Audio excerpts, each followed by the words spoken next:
این کابلر آلبالو با بستنی وانیلی میتونه یکی از خوشمزه ترین دسر این روزات باشه.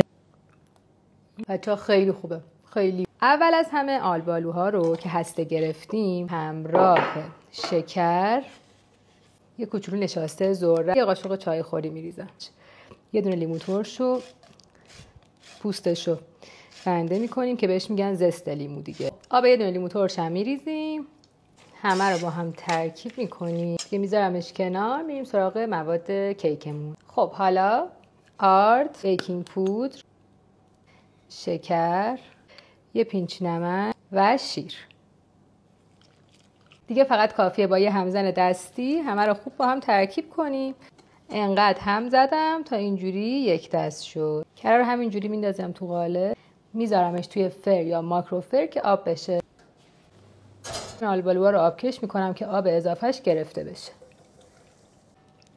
اینطوری. خب کره رو دیگه از توی فر در آورد. مواد کیک رو روی کره میریزیم.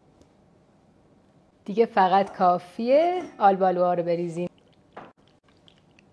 کامل روی سطح پخشش میکنیم. بعدم میذاریمش توی فر 175 درجه به مدت 35 تا 40 دقیقه.